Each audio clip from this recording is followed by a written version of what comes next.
based out of Parsippany.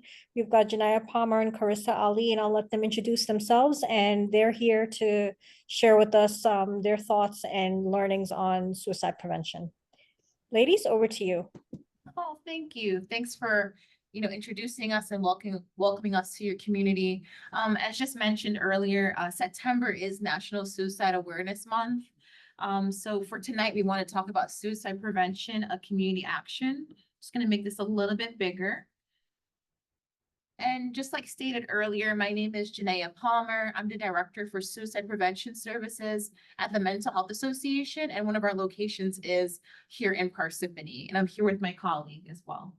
My name is Carissa Ali, and I'm the Community Educator for Suicide Prevention Services.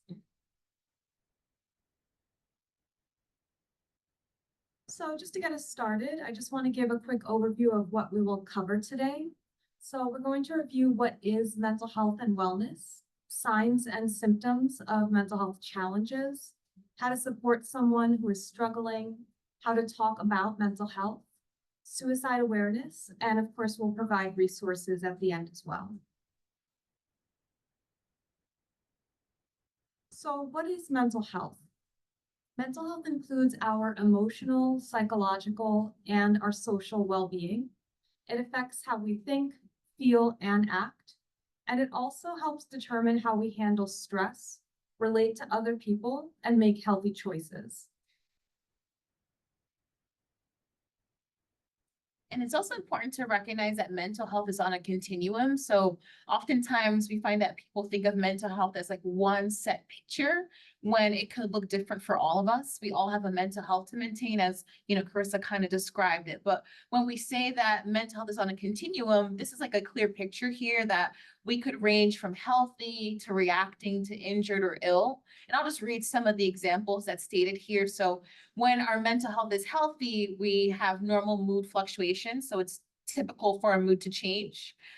We usually have like a good sense of humor. We're able to perform well in different areas of our lives. We have normal sleeping patterns. And overall, we have like a good energy level.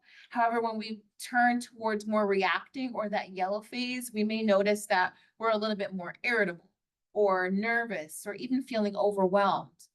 We may have trouble sleeping and may notice changes in our eating habits, as well as low energy. And then when we get to the injured phase, or if we get to that area, we might feel anger or anxiety and hopelessness. So you can see how it progresses. And then there's also disturbed sleep. Once again, increased like fatigue, withdrawal from different areas of your life. And then towards the ill phase, that's when it once again goes a little bit more progressive, where there's like angry outbursts, excessive anxiety, maybe even panic attacks. Someone might even experience depression or suicidal thoughts when they're feeling ill, sleeping too much, too little, eating too much or too little. So once again, it attacks or really affects our basic needs. And the key thing here is to recognize, like, once again, it's okay for us to fluctuate between these things, although we try to prevent to get to the ill phase. However, the idea is to also recognize like certain like self-care habits or routines, or recognizing our what's our norm in terms of like our moods and such. So that way we could really tap into the people that could help us, or the things that could help us if we are getting to the reacting or injured phase. And if we are ill, thank God there's like, hospitals and resources. But the idea here is to show like mental health is on a continuum. So anxiety, depression, even someone who's just feeling frustrated, it won't look the same for everyone. So that's the key thing here. We also wanted to go over like what is wellness, because when we talk about mental health, we associate with our brains in terms of like that organ. So it's also important to talk about wellness. So the Global Wellness Institute defines wellness as the active pursuit of activities, choices, and lifestyles that lead to a state of holistic health. Wellness is about more than just physical health. And most of the models of wellness, you might hear them say like 6 dimensions or 9 dimensions. And the important thing is the number really doesn't matter. But the idea is that there's not just like one specific idea of wellness. So for example, here it says physical. nourishing a healthy body through exercise, nutrition, and sleep is important. Maintaining our mental wellness, so engaging the world through learning, problem solving, creativity, that kind of stimulates us mentally. Emotional wellness is being aware of and accepting and expressing our feelings and understanding the feelings of others. And I feel like that's where kind of like empathy lives. Then there's also spiritual wellness, searching for meaning and a higher purpose in human existence. Social wellness is connecting and engaging with others and our communities in meaningful ways. And then there's also environmental wellness. So fostering positive interrelationships between our health and human actions, choices, and well-being. So it's just important to kind of have a sense like, wow, yeah, there's so many different aspects of me. That means there's so many different aspects of wellness within me. And just looking at this list, like just thinking about what categories probably like you feel connected to the most is also helpful. So the more that we talk about mental health, the more we do empower others to be able to say, actually, I'm not feeling okay, which is something that can be really uncomfortable to say. Why it's hard to talk about mental health, there's a lot of different reasons, and there are just a few of them on the PowerPoint here. One could be fear of being labeled or judged, fear that it will lead to rejection, that if you talk about it, then it might make it real, feeling like you'll be misunderstood, worrying the other person will feel burdened by what you're saying, difficulty opening up about vulnerable topics. It might be against cultural norms to talk about certain things, worrying that you'll be seen as weak or feeling ashamed, and you may have had negative experiences opening up in the past. So those are just a few reasons why some people might have difficulty opening up about mental health, which is why it's so important to have the conversation to let people know that you are open to listening and that you are open to having these discussions. Even if you don't have the answers, it's just about letting other people know that it's okay to talk about it. So this is just a quick myths and facts, kind of like a true or false. So I'm just gonna kind of go through them. If you want, you can put your answers in the chat as I go through. So I'll read it and then give you a couple seconds if people want to put in the chat whether they think it's a myth or it's a fact. And then I'll let you know what the correct answer is. So people with mental health concerns can just snap out of it. If you want to think about that, if you think it's a myth or a fact. I'll just give you a couple seconds to think about it. I see myth coming up. Responses. Yeah, that one's a myth. Mental health is something real that everyone has to manage.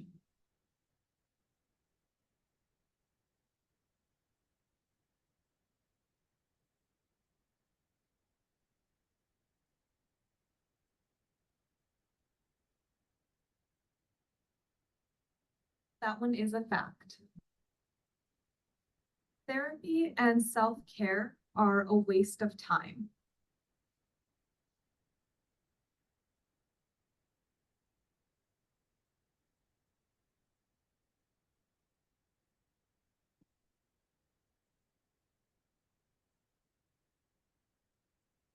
See, myth, yeah, that one's a myth. Mental health is intrinsically linked to our physical health. You think that's a myth or a fact?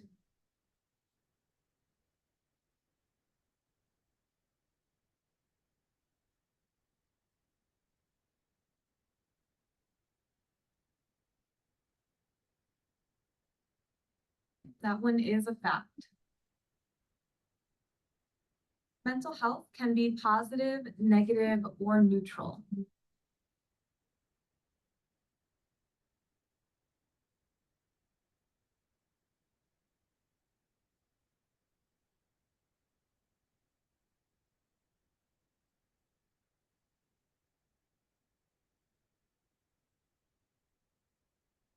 Yep, that one is a fact.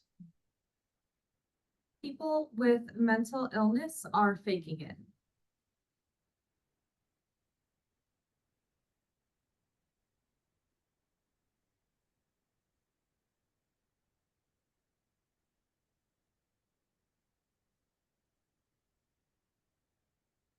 That one is a myth. Mental health can change over time.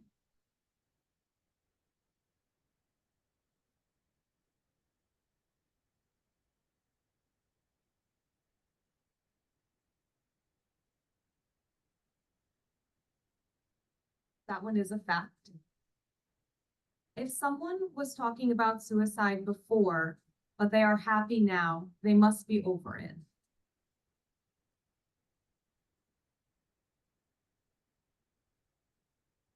That one is a myth. Mental illness is a sign of weakness.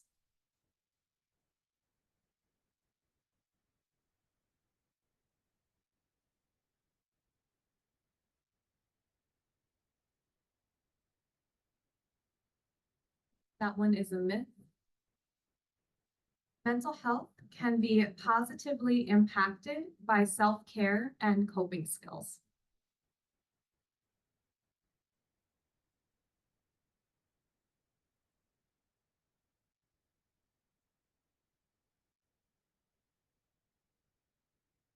That one's a fact. You cannot feel better from mental illness without medication.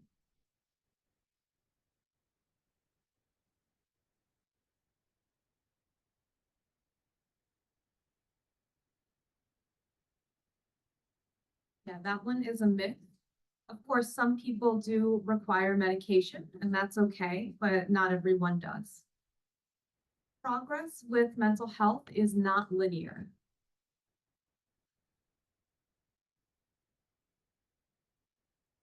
That was a fact. Mental health needs to be looked after just like our physical health.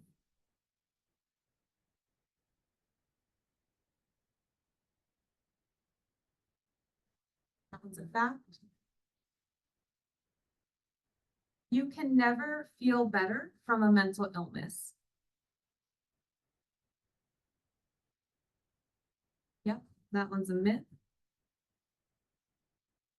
Asking someone about suicide will put the idea in their head.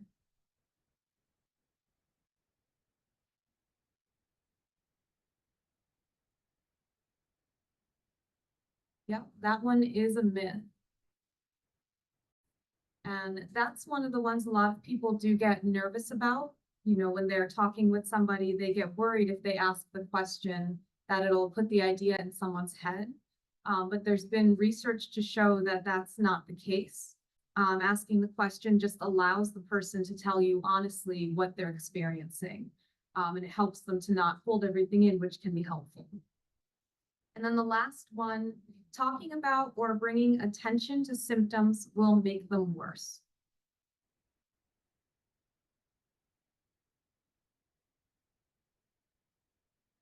Yeah, that one's a myth. I kind of answered that one by accident. Great job.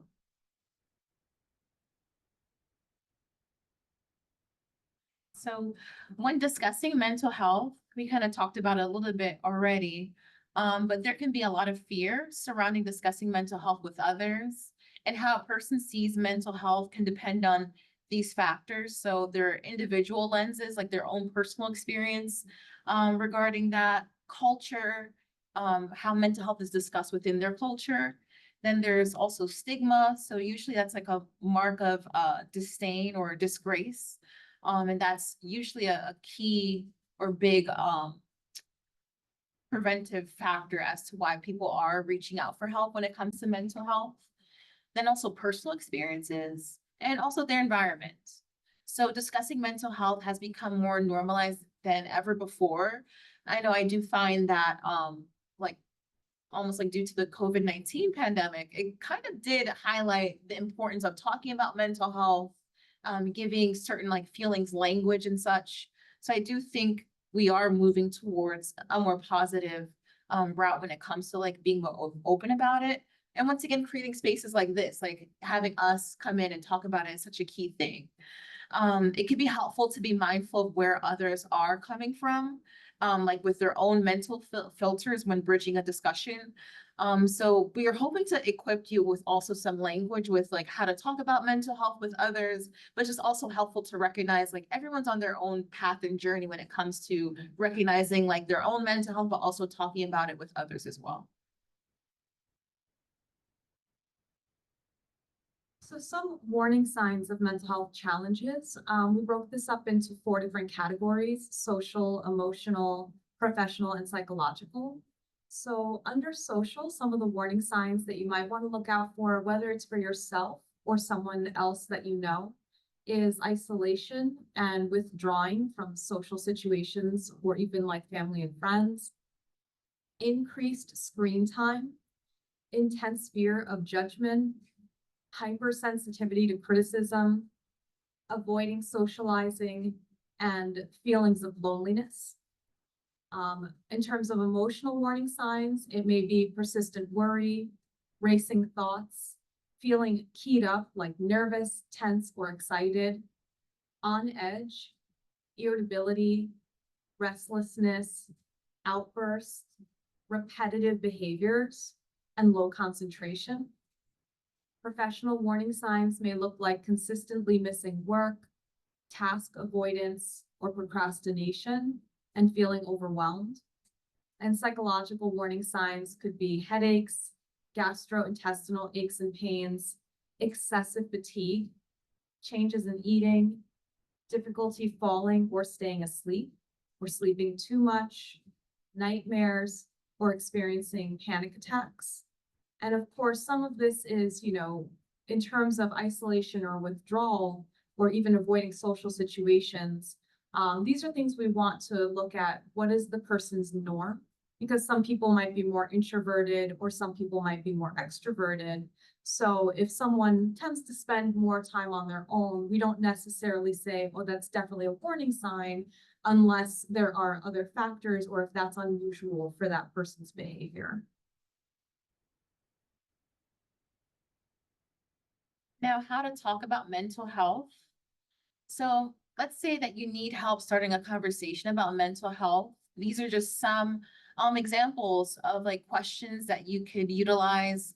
Some key things is to make sure you're actively listening to like a friend or family member for their response. And what that really means is like listen, not to just like answer, but to more so like understand where they're coming from. And we find that some of these responses could be helpful, such as, I've been worried about you. Can we talk about what you're experiencing? Or if not, who are you comfortable talking to?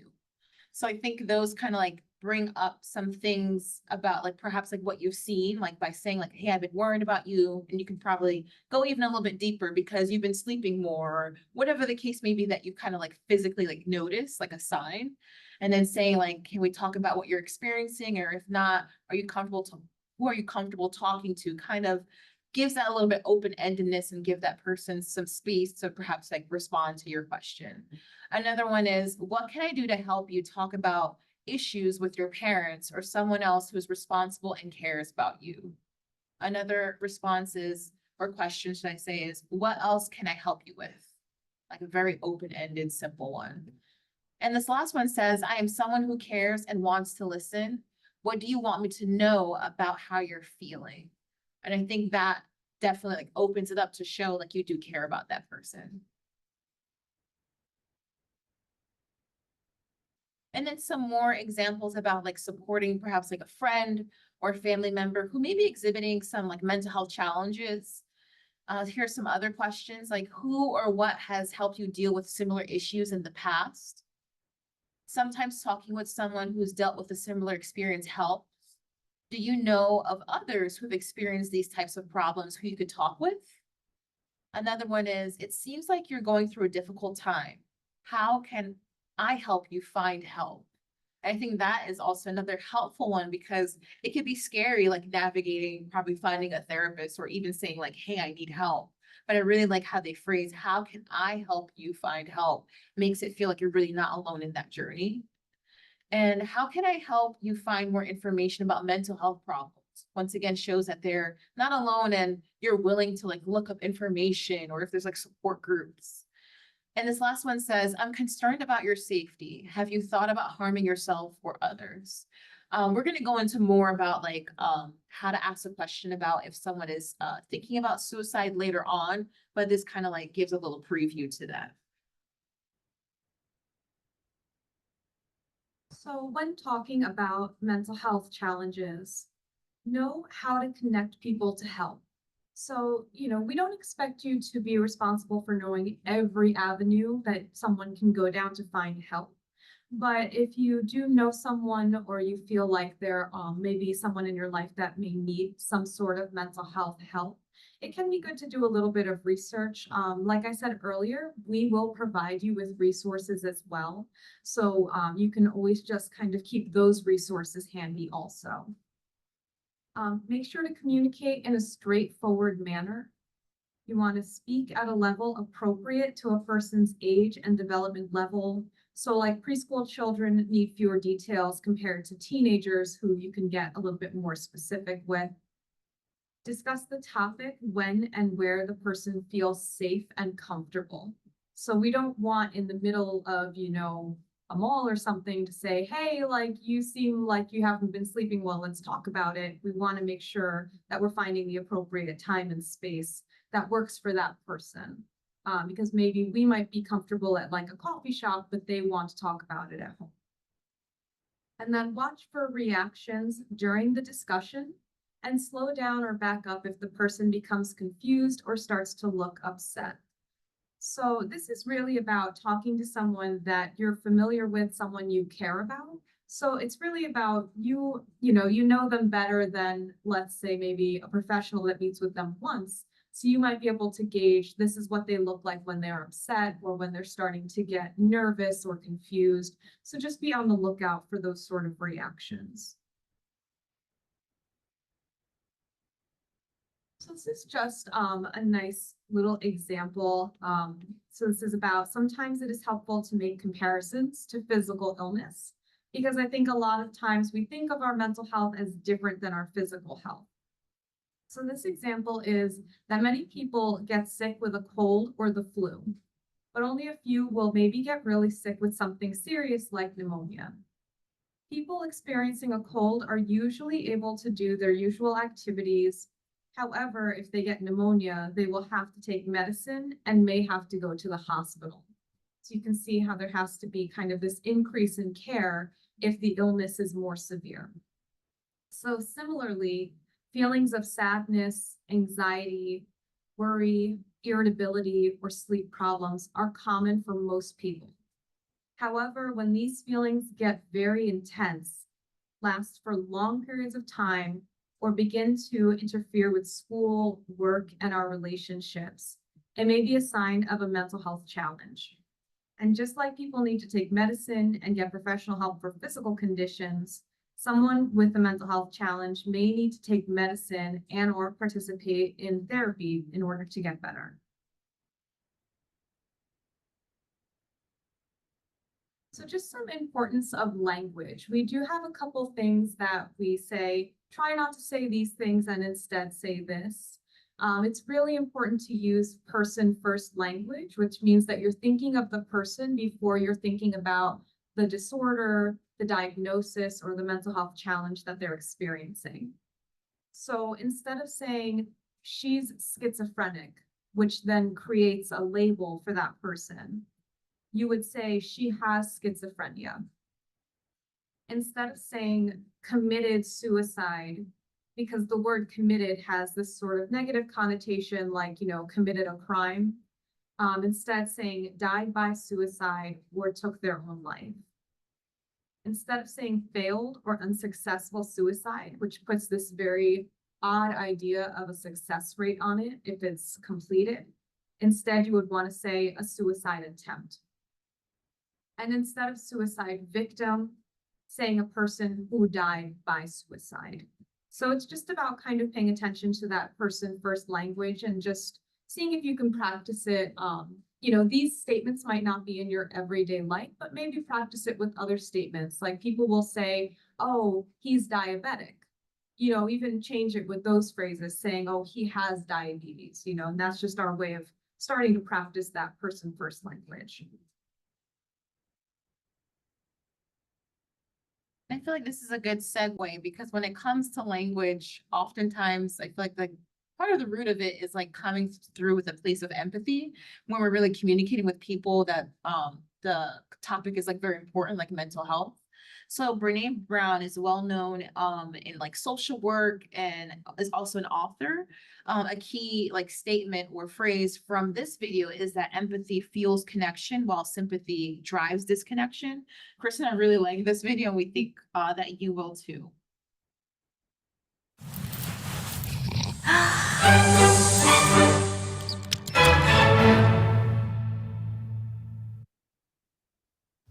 So what is empathy and why is it very different than sympathy? Empathy fuels connection. Sympathy drives disconnection.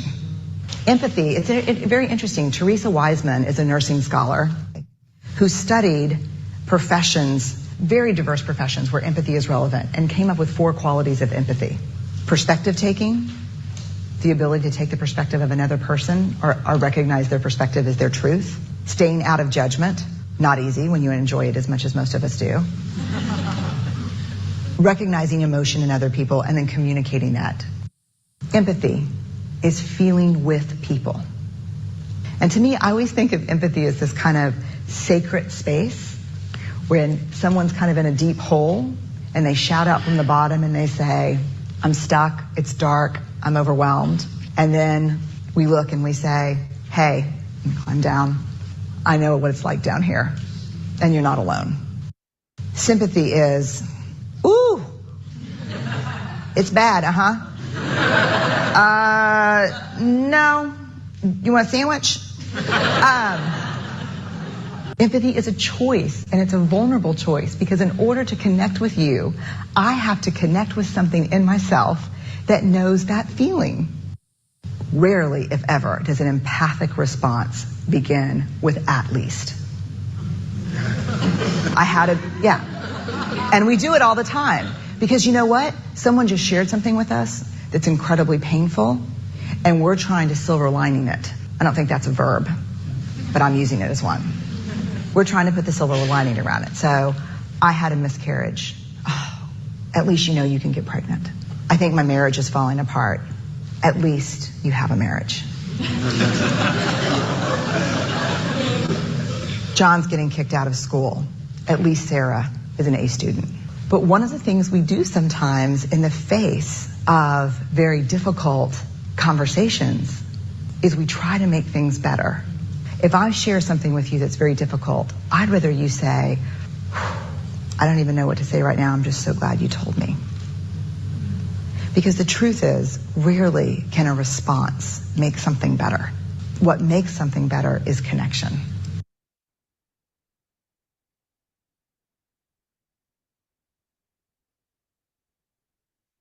Very nice video.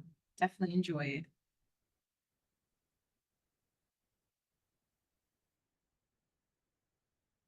So now we wanted to just give you some stats. It's so important to like know numbers in terms of like suicide awareness. So suicide is the 11th leading cause of death for Americans. In 2021, there was 48,183 Americans who died by suicide. And also in the same year, there were an estimated 1.70 million suicide attempts.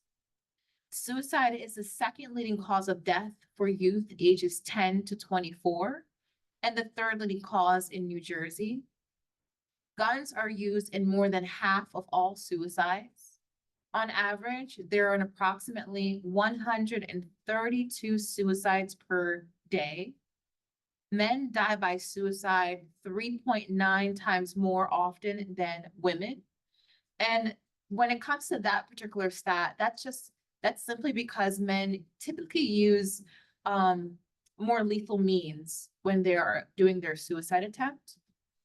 So for example, men may use for example, guns versus pills. So that's just to give some clarity to that. Women are 1.8 times more likely to attempt suicide. And New Jersey is ranked 50th in suicide rates in the United States. 688 people died by suicide in New Jersey in 2021. And these stats came from the CDC as well as the American Foundation for Suicide Prevention. Now, I know like even hearing this, it's almost like, wow, like it's alarming, it's very concerning. But once again, it's not to like scare you or anything, but just to like heighten your awareness of just like how like common it is and how it really affects so many people.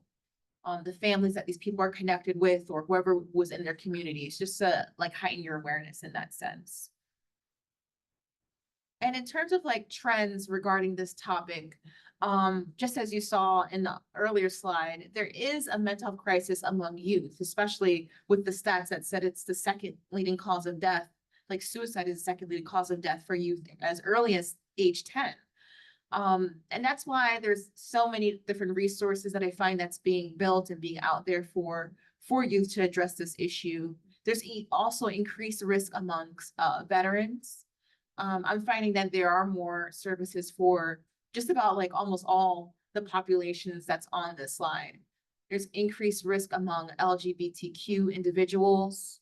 There's a sharp increase in rates of suicide among African-American youth in recent years. Increased risk among American Indian and Alaskan Native individuals, as well as our elderly. And I find that this is just a short, perhaps like list. I can imagine there's an increased risk amongst different populations and different groups of people because we all, based off of like our personal identities, we all go through something that could really impact our mental health in a very specific way. So it's just so important that, you know, we're having these moments that we get to talk about mental health or even heighten everyone's like awareness about how to talk about mental health within their communities. And just to review some risk factors. So we have health, environmental, and historical. So under health risk factors, which risk factors are things to look out for. They don't necessarily mean someone is definitely going to attempt suicide, but it does put someone at a higher risk, which is why it's important to pay attention to what's going on in our communities with the people that we care about, as well as with ourselves. So a risk factor for health is mental health conditions or challenges, personality traits of aggression, mood changes, and or poor relationships. Serious physical health conditions, including pain, like chronic pain, traumatic brain injury as well. Environmental risk factors could be access to lethal means, including firearms and drugs, prolonged stress, such as harassment, bullying, relationship problems, or unemployment, stressful life events like rejection, divorce, financial crisis, or other life transitions or loss, and exposure to another person's suicide or to graphic or sensationalized accounts of suicide. So even just viewing or witnessing those things can be a risk factor in and of themselves. And then historical risk factors would be a previous suicide attempt, a family history of suicide, and childhood abuse, neglect, or trauma.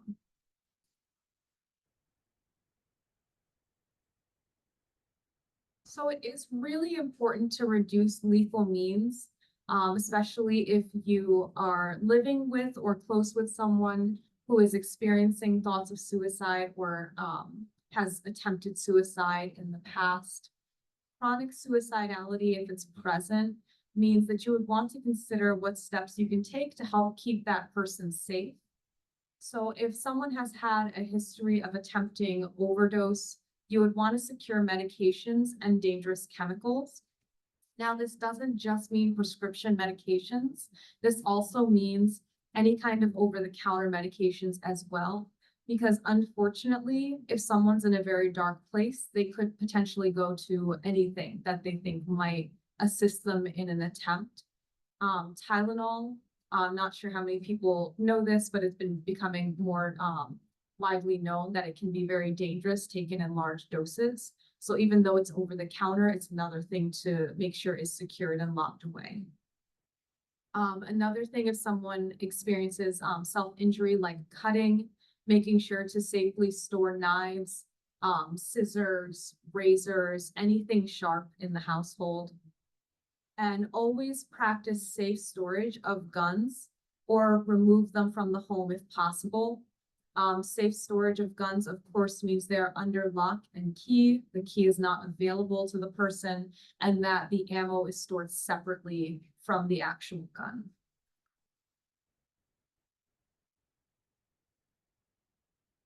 And then we do want to also talk about protective factors, because we talk about risk factors and it can get kind of daunting. We want to know also what to look out for or even promote in order to help someone stay protected. So access to mental health care and being proactive about mental health is definitely a protective factor.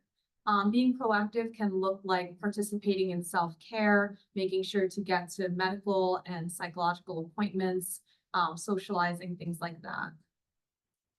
Feeling connected to family and community support is also a big protective factor, as well as problem solving and coping skills. Problem solving builds resilience, which is a big protective factor. And of course, being able to cope with stressful situations can assist as well. Limited access to lethal means, of course, like we talked about before, is protective. And then cultural and religious beliefs that encourage connecting and help seeking, discourage suicidal behavior, or create a strong sense of purpose or self-esteem is also a big protective factor.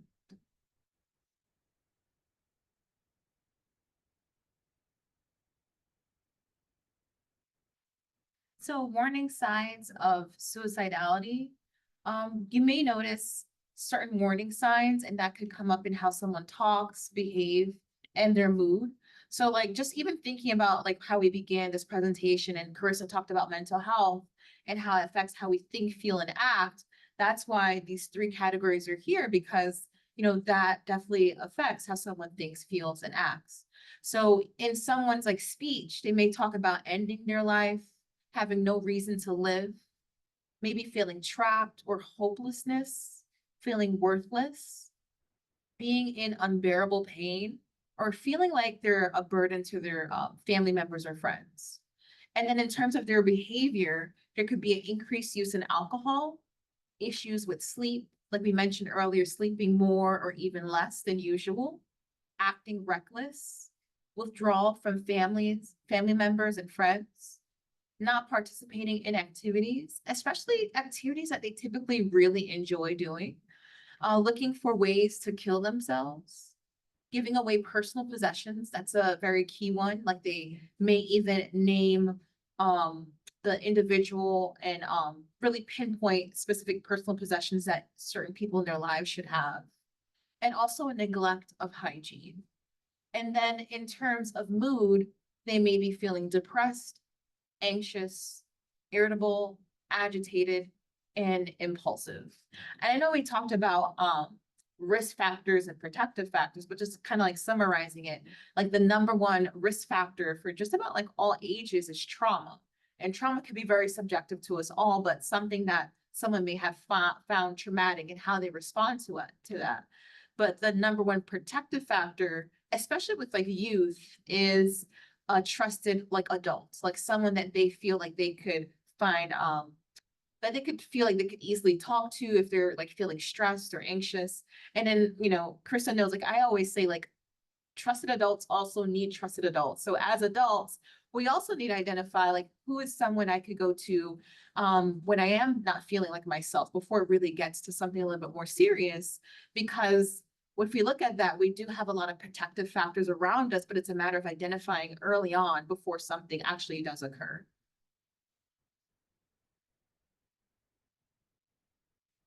So we have a video here about secrets of suicide attempt survivors. It's less audio and more like visual. So if you pay attention to the post-its, you'll be able to see some of the thoughts of some suicide attempt survivors.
think it had several different phrases that like even stood out to me about, just how someone thought like it was like an instant of regret in that sense. And we do see a lot of like either stats or so that show that usually within a few minutes of like perhaps either a suicide attempt, like people typically like either regret it if they're able to like survive their attempt, they'll talk about that.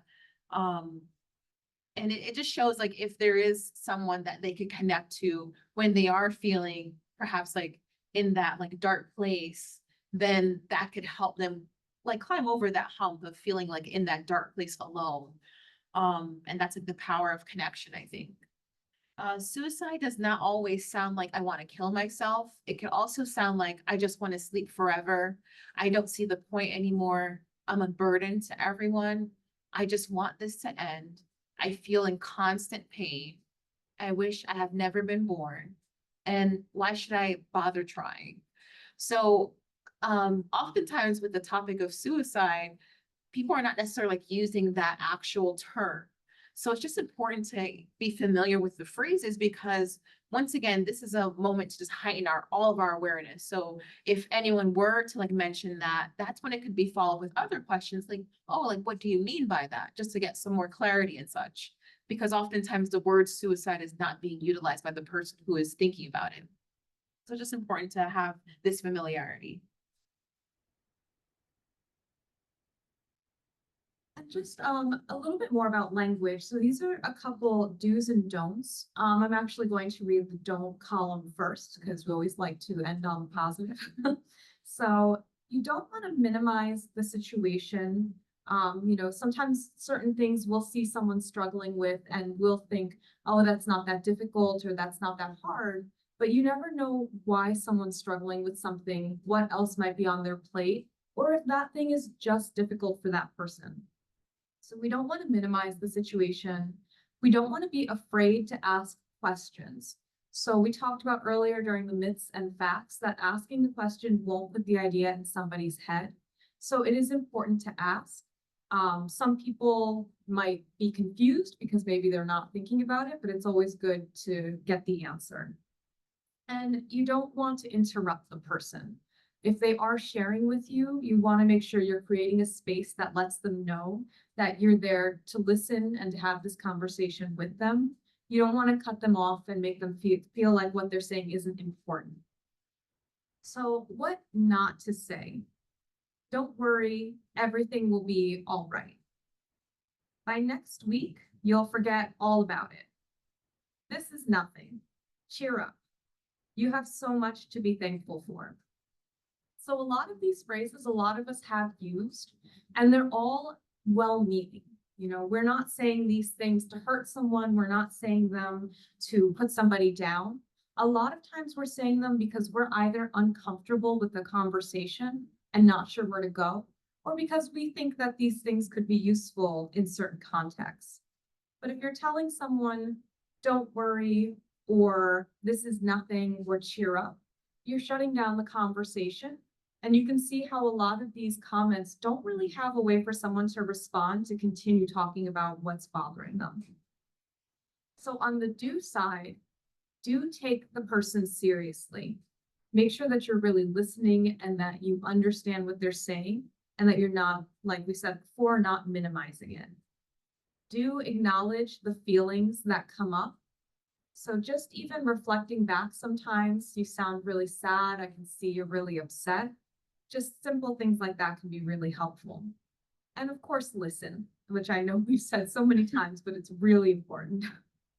Things that you can say. You are not alone. I'm here to help. I care about you. I'm here to listen. I'm sorry you're feeling so bad. We'll get through this together. It's okay to feel that way. And I'm going to add one more we don't have on the list, but I may not be able to understand exactly how you feel, but I care about you and I want to help. So these phrases allow the person to know that you're open to a conversation and that they can trust you. And even if they don't want to talk any further in the moment, they know that they can come back to you at another time.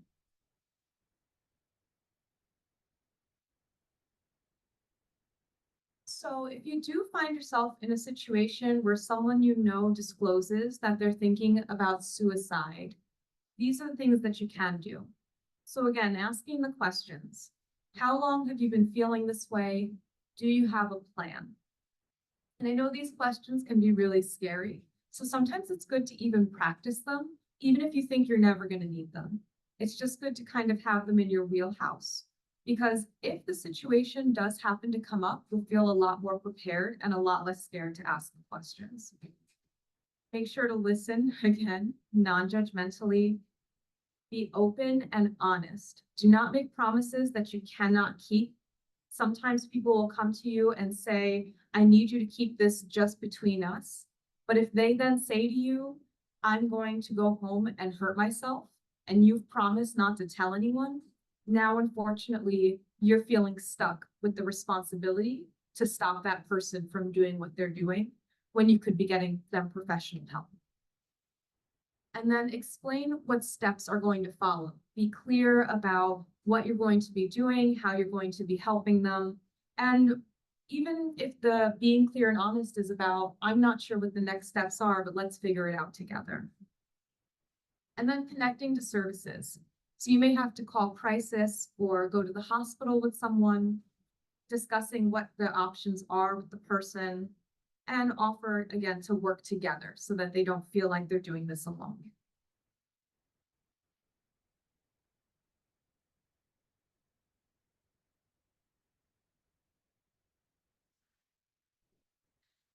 So, as we said earlier, we're part of Suicide Prevention Services. So the goal of our team is to spread awareness on suicide prevention. We offer educational presentations designed for schools, communities, specialized groups like law enforcement officers, veterans, first responders, faith leaders, older adults, and caregivers. We also have information on youth suicide prevention on the MHA website, and these two links are more direct to provide you information. So the first one that says Stop Teen Suicide provides information on warning signs and practical ways to speak to a young person about suicidal thoughts. So if you're still feeling uncomfortable with those questions, it gives you kind of a nice, clear way to kind of view, how do I have this conversation? What things should I ask? How do I even start the conversation? So that's a really good resource if you have any youth in your life that you feel you may need to talk to at some point. And then the second one, You Are Not Alone, provides guidance, comfort, and hope to young people struggling with suicidal thoughts. And of course, if you or anyone you know is in crisis, you can call the Suicide and Crisis Lifeline at 988 or contact the crisis text line by texting TALK to 741-741. And then for our program, Suicide Prevention Services, Janaea and I also supervise the peer-to-peer support line and the Teen Connect line. So these are both warm lines. The difference from a crisis line is that a crisis line is if someone feels like they are getting to a point of being unsafe or they are already at that point. A warm line is for emotional support. So it's for someone who's not in crisis, but just feels maybe overwhelmed, feels like they don't have anyone that they can safely talk to, and they really need to reach out, whether it's for resources or advice, or just to have someone to listen to them non-judgmentally and offer that emotional support. So our peer-to-peer support line is for 25 and over, and it is open every day of the year, even on holidays, from 5 p.m. to 10 p.m. And then during the week, Monday through Friday, it's open 11 a.m. to 2 p.m. as well. The Teen Connect line is Monday through Friday, 5 p.m. to 10 p.m., and it's available through call and text, and that's ages 13 to 24. So again, it's just a nice resource to have. It's a nice resource to offer to other people. If someone says, you know, I want to be able to talk about mental health, but I can't afford therapy, or I just don't know where to go. These are nice resources to be able to offer to people, and also to keep for yourself if you feel like you need to talk to someone as well. And then some other resources, I guess the key thing that we want to say is that help is available. I know that Carissa talked about like 988, but 988 could also be used like in essence, like if you were to be the friend or family member helping a loved one who did mention thoughts of suicide, and you're like, well, I don't really know what the next steps are. Well, we've heard a lot of people actually call or text 988 together with their loved one.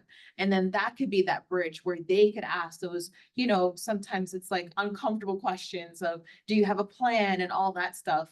Connecting to 988 a little bit earlier could be like that bridge towards like really helping a friend or loved one.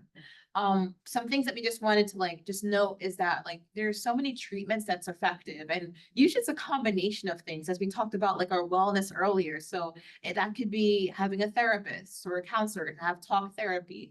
If medication's necessary and helpful, making lifestyle changes, maybe that's in nutrition or even other supportive therapies. We've heard some people engaging in like movement such as yoga or art and music. Engaging in your natural support systems is so much of a key thing to do because that's a part of your community. So that means talking to family members, friends, spiritual leaders, and tapping into those natural support systems for your overall self-care is good.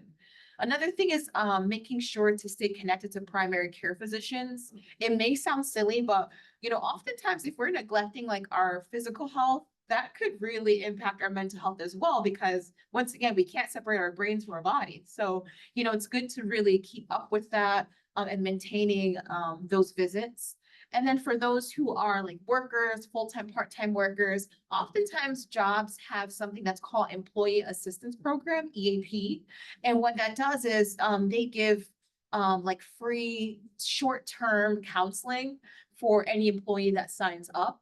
So some people are not aware of some of the services that's on their jobs, but you know, if this is something that sounds new to you, that's something you can look into to see if that's something that your job offers, because oftentimes that could be a good starting point to entering into therapy. Or perhaps like therapy is not the goal, but you're like, you know what, right now I'm going through this hardship or this stressor, and I would just like to talk to someone like a professional about that and not having to worry about pay or what have you, or commit long term. It's a very good like stepping stone in that sense. And then Chris and I always talk about the importance of everyone having a safety plan. Oftentimes, like this phrase is associated with someone who's like in crisis, but really a safety plan essentially is like knowing what to do, like healthy coping skills, and also a list of contacts, people that, you know, one may feel connected to or safe to talk about, you know, different feelings about when it's your time in need. So it could just be like, okay, what is my safety plan for when I'm feeling more anxious or more sad than usual? And recognize like what are the go-to things that you can go to or who you could go to for that help. Some things at our agency, we have so many resources or programs at our agency, but we're just highlighting some of them. So at the Mental Health Association, we do have something called Intensive Family Support Services in our Essex and Sussex locations. So what that does is provide support for individuals who have an adult family member living with mental illness. So what that means is, let's say, like, for example, I have a parent that's living with mental illness, and, you know, I'm their primary caregiver. So I would be technically like the, how can I say, the client in IFSS. So then I will be able to get resources, ways to communicate with my loved one, so that way I could perhaps like connect them to support and help, and also be a part of like support groups where I could kind of like vent about the struggles of being a caregiver and such. And then Project First, that also stands for Family Emergency Room Support Team. They help ease anxiety and stress that families feel when they accompany a loved one to the hospital for a mental health evaluation. So Project First is very helpful for if a family member is being admitted to the hospital for like mental health reasons. And sometimes it's confusing to understand the jargon, or recognizing also like rights that a family member may have. Like for some reasons, family members may say, hey, you know, I don't want my loved one to come back home unless they have like, I don't know, like a specific discharge plan where they could be a part of program or such. So there's like so many ways that Project First could help with just like the education piece, but also give some support to just ease their stress and anxiety. And then we also have like our number and our website. Checking out our website is helpful because there's so much information on there. But then there's also things like NAMI, so the National Alliance on Mental Illness. That's very helpful. So NAMI NJ is a great resource, an organization that has like a lot of things on their website. And then these are just some other resources. Once again, it's also listed on our website, but we talked about 988 and the crisis line. Second Floor in particular is a helpline for youth and young adults. Trevor Lifeline is for anyone who identifies in the LGBTQIA community for youth. And we talked about Teen Line.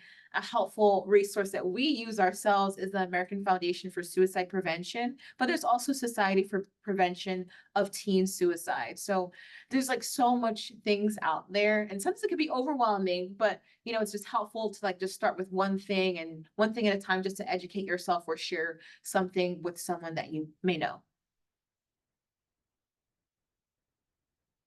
Okay, so this is like towards the end of our presentation. I know we talked about a lot of things, and even in the beginning, we like titled it like suicide prevention and community action, because it really is a community effort when it comes to talking about mental health, normalizing these type of discussions. A key thing that we wanted to like really highlight, Bell Hooks, who's known as like an author, said, rarely, if ever, are any of us healed in isolation. Healing is an act of communion. So I think that echoes what we said in the beginning about suicide prevention being a community action. I also put like the picture here from Up, because if anyone has watched that movie, you do recognize like how, you know, as a young scout, how he's helping this older gentleman with many different things, but he embarks on this journey of like exploration, and you see how they're actually supporting each other in their time of need, including with the dog. So I think that was just like a nice little image there.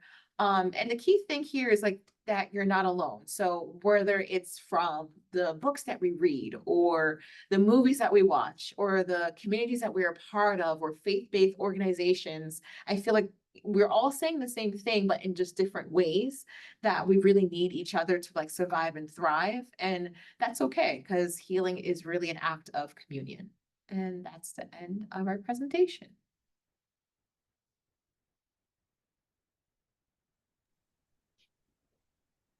Ladies, thank you so much. This was so informative and really well laid out. I really appreciate all the content. And I